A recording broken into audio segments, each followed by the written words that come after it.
Israel is looking at two options: the conquest of Gaza or a deal with Hamas, and meanwhile, the IDF operations to take control of the south of Gaza City have already commenced, with tanks, artillery and fighter jets pounding the area to soften it up ahead of a ground attack. At the same time, the IDF has announced that around 60,000 reservists will get call-up notices in the coming days. In a related story, the terrorist who kidnapped Yarden Bibas on October 7 finally faced justice this week, after 22 months. This evil man was also in charge of handing over the hostages in Dalek, but now he's been eliminated, and we'll tell you all about it. We'll also tell you about the United Nations' failure to mention in its publications and its reports close to 6,000 trucks that enter the Gaza Strip. That's a pretty big mistake even for the United Nations.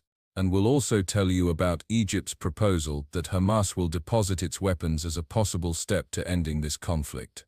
And speaking of ending conflicts, Israel and Syria have sent officials to Paris for meetings that are aimed at finalizing security arrangements at the border. There are some interesting developments in the northern arena, and we'll bring you all the details. And elsewhere, Iran's Islamic Revolutionary Guards Corps announced that Iran is more prepared than ever for a confrontation with Israel. But on the other hand, the water crisis has peaked in Iran, forcing the Revolutionary Guards to close government offices. Welcome to Boots on the Ground. I'm your host Ye Pinto, and today with me is Mehdi Sheshani for this episode of Boots on the Ground, where we bring you the whole truth about what's happening in Israel. As of this evening, Israel is examining two options: the capture of Gaza City or a deal with Hamas. The conquest plan includes entering into action in the coming weeks with regular troops and the mobilization of about 50,000 reservists while engaging in the evacuation of about 850,000 residents of the Gaza City area and the establishment of aid centers, and afterward a ground and air maneuver to capture the city. About 130,000 reservists are expected to be active between the end of the summer and the holiday periods in Israel, with about 5 divisions expected to take part in the evacuation of Gaza City, including most of the regular forces. The preliminary stage of the operation is already on its way, with tanks and fighter jets pounding the south of Gaza City. There are also reports of intense artillery strikes in the southern neighborhoods of Gaza City. IDF tanks are operating in the Zitun neighborhood and striking in the Sabra neighborhood. And amidst all of this, a report has emerged that the IDF and the Israeli Air Force eliminated the terrorist jihad Kamal Salim Najjar from the military wing of the Hamas terrorist organization, who took part in the abduction of Yarden Bibas on October 7 of 2023.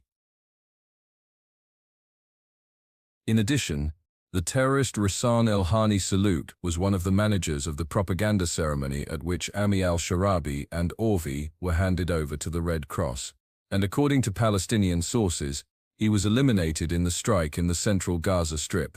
And in a related news, the United Nations is dealing with yet another scandal, as records have surfaced showing that over 6,000 trucks worth of aid shipments were never accounted for. Since the month of May, according to the United Nations data, only 3,553 trucks enter the Gaza Strip. But in practice, the State of Israel allowed the entry of close to 9,200 trucks. All of these developments adds fuels to Israel's desire to end this war as quickly as possible, because we understand exactly what the situation of Hamas is beyond the fence, and the political echelon has decided to put everything into one last major effort. Hamas has begun to show more flexibility in the negotiations precisely because it knows it is running out of options, as even other Palestinian factions have begun to put more pressure on them. And what's left of Hamas's leadership finally understands that it must have a break from this current phase of events, or it will soon cease to exist as a coherent force in this region. And with all of that in mind, TBN Israel senior Middle East analyst Mehdi Sheshani will give us today the American perspective regarding a hostage release deal. On the one hand, heavy pressures on the terrorist organization brought a positive principle answer to the proposal to renew the negotiations, but the picture has changed, and the decision to capture Gaza remains in place as long as Israel's position has not changed. And meanwhile, The mediators in Qatar and Egypt, who are acting as channels between Israel and the Hamas terrorist organization, are expected to meet with United States Special Envoy Steve Witkoff soon in order to coordinate plans on how to proceed. In the northern arena, there is much good news. Allah, the terrorist organization, has significantly been weakened, and the Lebanese government is beginning to understand that it is a serious drain on the sources of the state to keep Hezbollah in operation. And in addition to all of this, today TBN Israel director Samuel Sarja will bring us an exclusive interview with analyst Amir Safati, will give us a glimpse of what the near future holds for us in the Middle East. So we have a lot to talk about today. So let's dive into the details. I'm Yelp Pinto. Together with me is Mati Shajani, and we bring you Boots on the Ground, the report about what's happening in Israel on day 684 of the war against Hamas, the Houthis in Yemen, the Shia militias in Iraq, and all the other armed groups in this region that are taking their orders from Iran's Revolutionary Guards Corps, which is the head of the crumbling axis of evil in the Middle East. A moment before we start, I wanted to say, thank you. Thank you for continuing day after day to share our content with as many people as possible so that people will hear the truth. So continue to spread the truth. And of course hit that subscribe button so that you remain tuned to what is happening in Israel in real time and never miss another episode of Boots on the Ground. Arab media reported over the last 24 hours IDF forces have struck in the Sabra neighborhood north of Zeytun in the south-central area of Gaza City. Additionally, reports have surfaced of IDF tanks positioned in the Zeytun neighborhood, carrying out intense artillery fire overnight towards the Sabra neighborhood in parallel with airstrikes by fighter jets. As a result of the strikes, many casualties were reported at the scene, and according to the IDF, this was a terrorist cell that tried to seize and booby-trap an area. And amongst other things, it was reported that a journalist, Islam el-Kawami, was mortally wounded in the strikes. And el-Kawami was also an activist of Hamas, publishing his reports in the terrorist organization's outlet, El Ghurray. On Wednesday morning, the strikes continued in the Zeytun neighborhood in the southwest part of Gaza City. Arab media portals reported that alongside the heavy tank fire with air cover by fighter jets, the IDF is carrying out significant demolition operations in the Zeytun neighborhood. Sources identified with Hamas reported early Wednesday morning that the IDF eliminated the commander in the terrorist organization Rassan Khani Salut from the central Gaza Strip, and according to the reports he was eliminated in an airstrike in Dabalek. This is a Hamas terrorist, who was one of the managers of the propaganda ceremonies in which hostages were released in February. And according to Palestinian sources, Salut is one who ran the ceremony on February 8, in which Ored Ben Amy Elish Sharabi and Orvi were released while masked and wrapped in a green keffiyeh reading propaganda slogans at that ceremony. And during the grotesque ceremony which Salut managed, the hostages were forced to go up on stage and read messages on behalf of the terrorist organization Hamas. In addition, at the same time, they were given release certificates as another cynical act. The sight of the three emaciated hostages arose great shock in Israel and also around the world due to the starvation that they suffered during their days in captivity in the tunnels of Hamas. However, Hamas made sure in that same ceremony to memorize also the senior members of the organization from the central Gaza Strip who were eliminated. At their head, the deputy head of the military wing, Maron Issa, the commander of the central strip, Iman Nufol, and the senior figure Razi Abu Tama. And meanwhile it was reported that this week, the IDF and the Israeli security authorities eliminated on August 10, 2025, the terrorist Jamal Kamel Sam Najara from the military wing of the Hamas terrorist organization.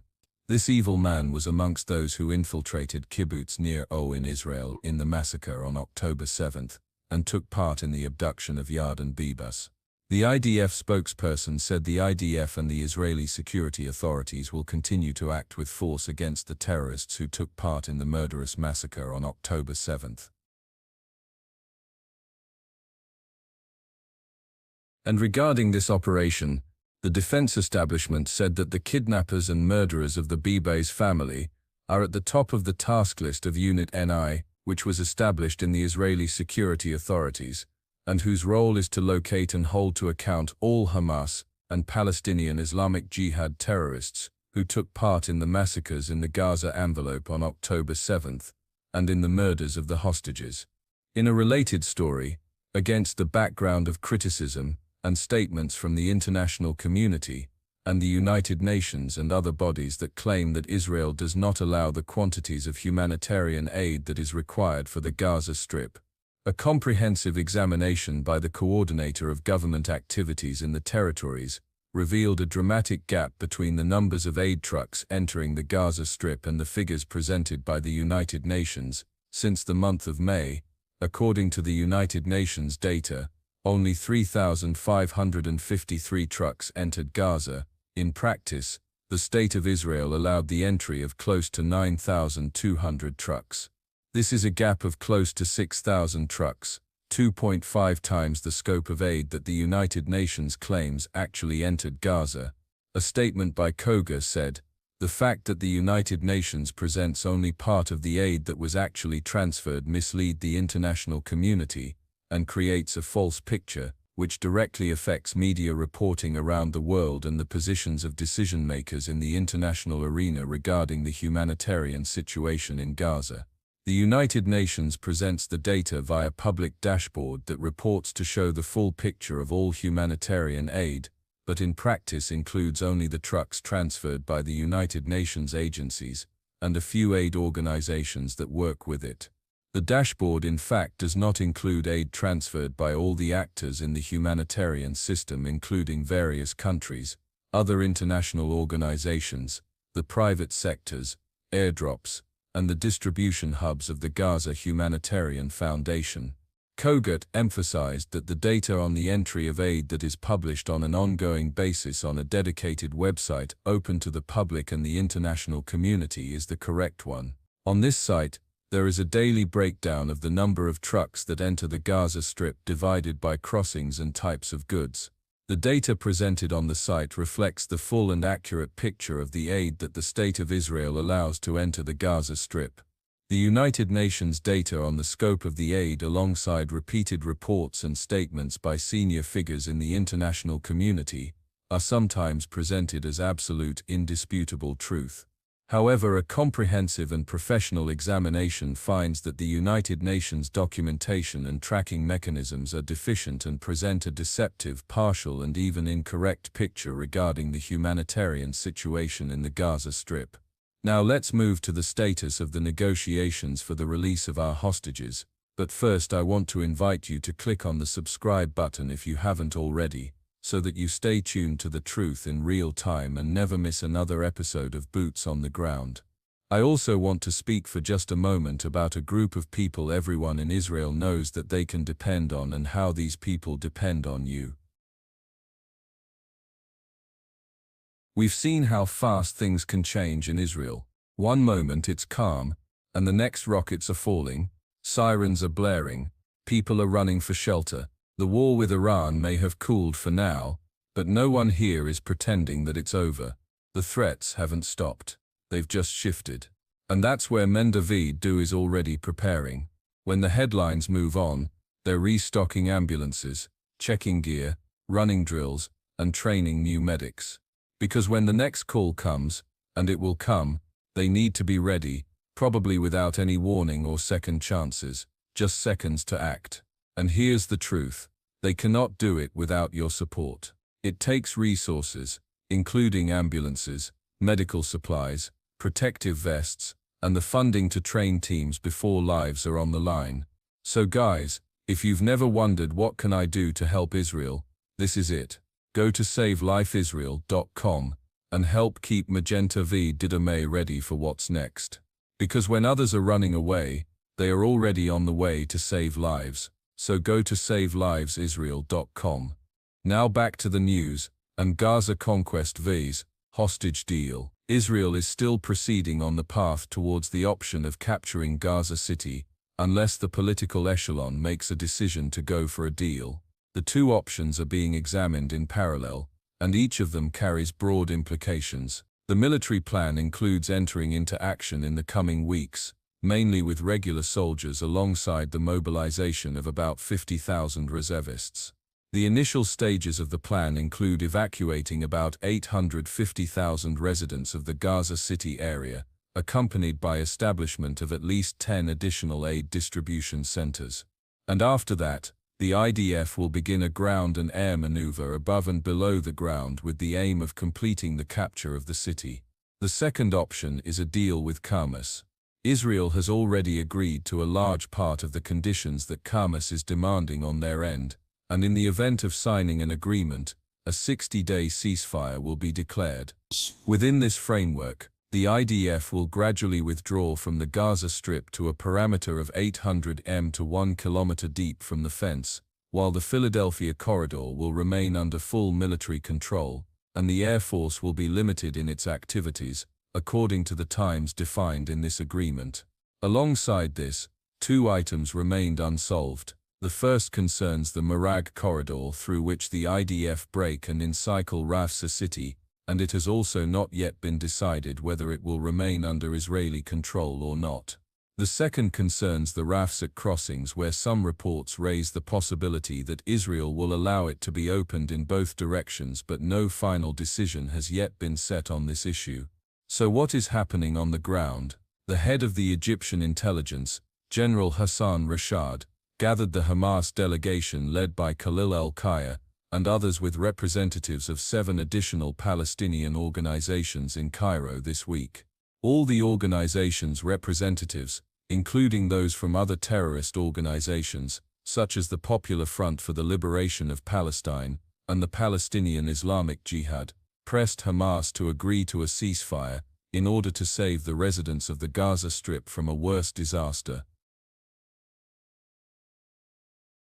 This point has also been made to Hamas by several Arab and Muslim governments. Additionally, in Hamas, they feel that they need a temporary respite from the relentless IDF pressure. The organization's infrastructure in Gaza has been damaged, and the active groups that are scattered without any orderly central command need a break. In addition, Hamas has serious problems in the connection between the leadership and its men in the field, except for the shadow of Hamas unit, which holds some of the hostages. Another factor that is softening Hamas's positions in the negotiations regarding the ceasefire and the details of this deal includes the width of the pyramid that the IDF will hold and the number of security prisoners that are being held in Israeli prisons to be released is a fear of the consequences of a comprehensive deal. Hamas feels that such a deal will immediately place on the table the issue of dismantling the organization's weapons and demilitarizing the Gaza Strip. Regarding this issue, Egypt proposed that Hamas's weapons be transferred to Egypt as a deposit for an undefined period of time.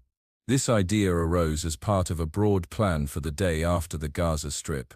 The plan also includes a temporary technocratic administration that will run the Gaza Strip for several years under the supervision of the Palestinian Authority, while Hamas is pushed aside from managing Gaza. However, Hamas is trying to evade a solution to the weapons issue, which is perceived in the terrorist organization as a red line in the negotiations. In the past, it was published that this issue stands at the heart of the dispute between Israel and Hamas regarding ending the war in Gaza. However, in such a case, not only Israel will press for this, but also Arab states and the West.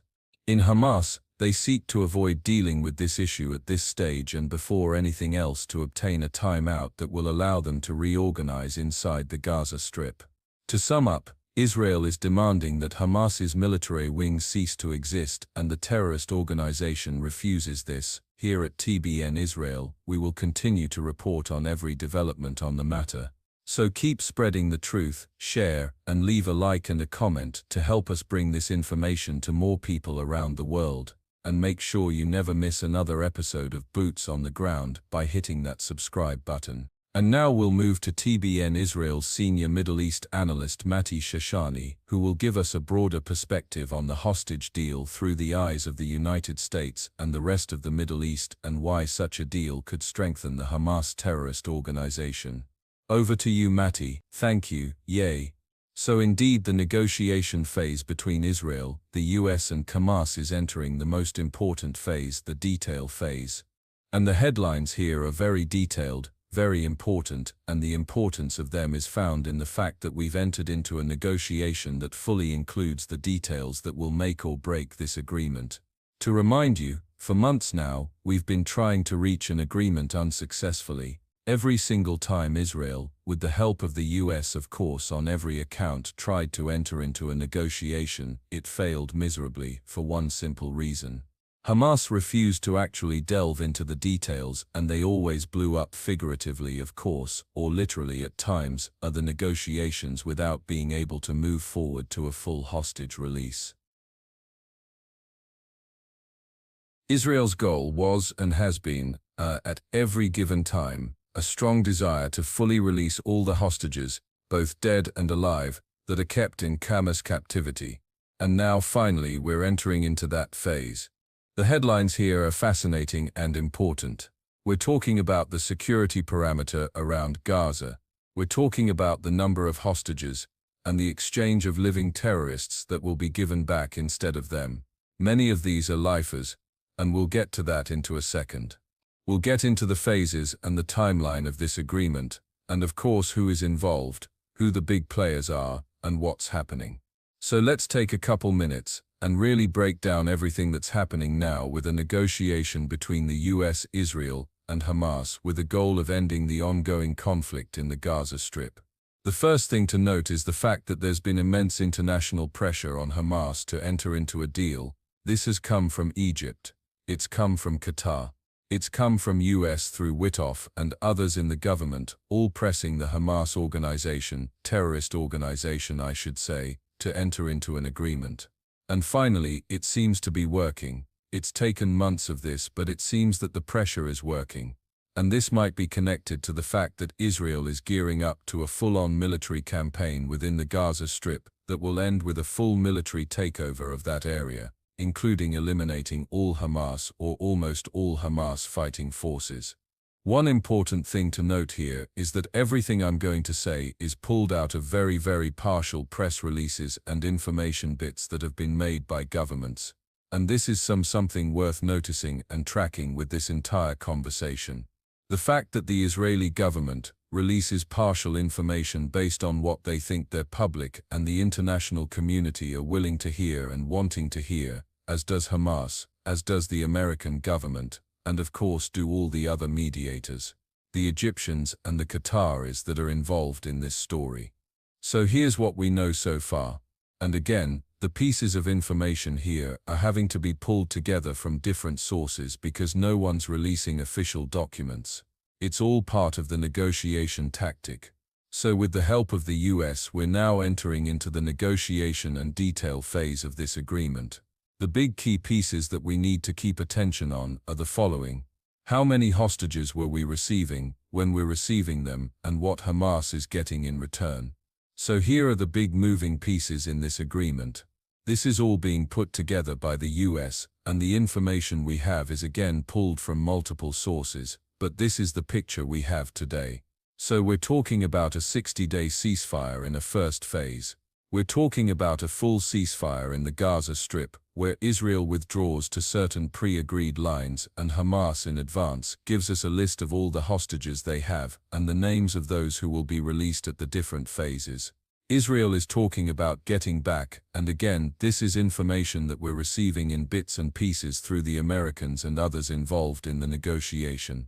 What we're hearing is that we're going to get about 10 living hostages in the first chunk out of an estimated 20 or so that are assumed to be alive, and about 18 are bodies of deceased or murdered hostages.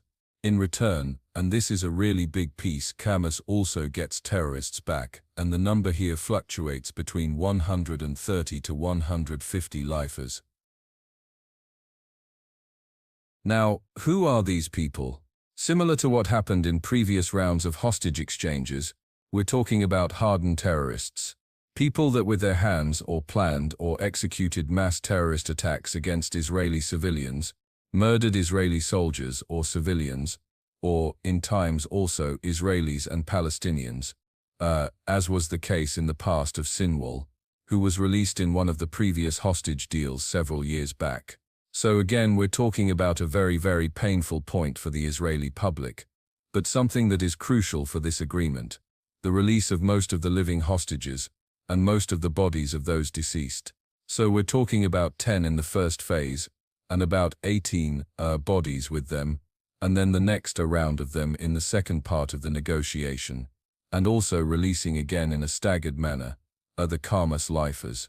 These are hardened terrorists who will be released from Israeli prisons to the Gaza Strip or elsewhere in the Arab world or the Palestinian Authority.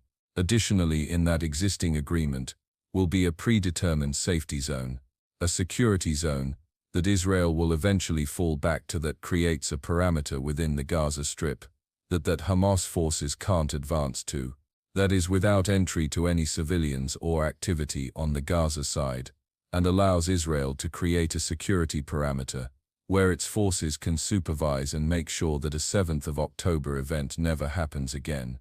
And the number is probably going to fall somewhere between the 800 to 1,000 meter range, which is a good enough range for the IDF to create a security barrier within the Gaza Strip. And interestingly enough, this was the declared security area within the Gaza Strip before October 7th. It's just that Israel over the years allowed Hamas and the people of Gaza slowly take over that area and operate within that area. Another really big piece here is a question of, is this a one-off or a multiple staggered process? The Israeli government has repeatedly insisted, specifically through Prime Minister Netanyahu, that this needs to happen at once. But the reality is that Hamas wisely doesn't want this to be one single agreement, because they know that if they give everything that they have in their hand back to Israel, there's no reason for Israel to cease attacking Hamas positions and forces within the Gaza Strip. And here's something really important. Part of this arrangement is the fact that in the day after Hamas isn't the one fully controlling the Gaza Strip. This has been a key talking point for Israel, and a key talking point for the US. So what will we have? Well, not the Palestinian Authority. Despite and contrary to what you've seen on international media, the desire isn't to have a Palestinian representative in the Gaza Strip, simply because the facts in the history have shown that that's not the right way to go, but rather it would be some kind of coalition, and let's call a humanitarian push and effort by multiple Arab nations, possibly the Egyptians, possibly the Qataris, possibly even the Saudis, who knows at this point, that would be able to sort of help rebuild civilian life in the Gaza Strip. Of course, with the aid of other UN organizations, Israel up till now has adhered to international law and allowed the International Red Cross representatives to visit the Palestinian terrorists that are held in Israeli prisons. Hamas, on the other hand, have hidden the Israeli hostages in terror tunnels within family homes against and contrary completely to international law, and have not given any access to international aid organizations to visit those hostages. Hopefully this agreement amends that situation and allows a visit before the release to the living hostages that will be released in the first phase, and additional visits to those released in the following phases. And this gives a very significant amount of hope to the Israeli people that are waiting to see those hostages returned.